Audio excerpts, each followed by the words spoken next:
Guys আমরা এখন যেখানে আছি এখানে এটাকে বলা হয় কফি প্ল্যান্টেশন। আমাদেরকে যেভাবে কফি ওরা হাতে বানায় প্রসেস করে এবং ওদের বাইরে গাছও আছে, সব কিছু এখান থেকেই উৎপাদন হয়। সবগুলো দেখার পর আমাদেরকে এখন টেস্টিং করার জন্য নিয়ে আসছে। এখানে হার্বাল টি আছে, কফি ফ্লেভারের সাথে আছে, আর ব্ল্যাক কফি আছে।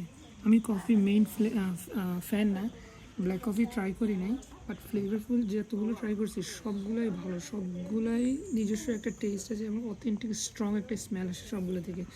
খুবই ভালো লাগে, মানে 100% রেকমেন্ডেড। আর হার্বাল টি যেগুলো এগুলো খাই তো মানে অস্থির, মাথা গরম হয়ে গেছে। বাট এখান থেকে ফেভারিট হচ্ছিল আমার mangosteen herbal tea, turmeric and rosella.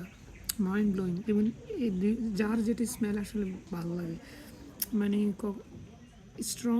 আপনি এটাকে স্মেল করার সাথে সাথে, টেস্ট করার সাথে সাথে ফিল করবেন যে এটা 100% আপনার authentic organic, without any doubt you can feel it. টার্মারিকটা তো ধরেন মনেও হয় না এটা যে একটা হার্বাল টি, মনে হচ্ছে like flavouring some kind of juice. I don't know what to say. Amazing amazing, it's incredible guys. এই তিনটা তো আমার মাইন্ড মানে মাথা নষ্ট করে দিচ্ছে কাইন্ড অফ, এত স্বাদ। আর কফি খাইলেও মাথা নষ্ট করার মতো কফিগুলো।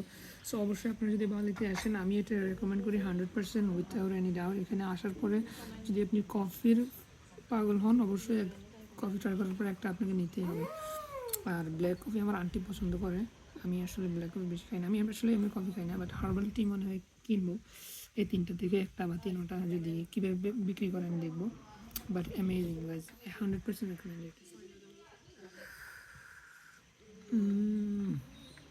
Mangoes, great.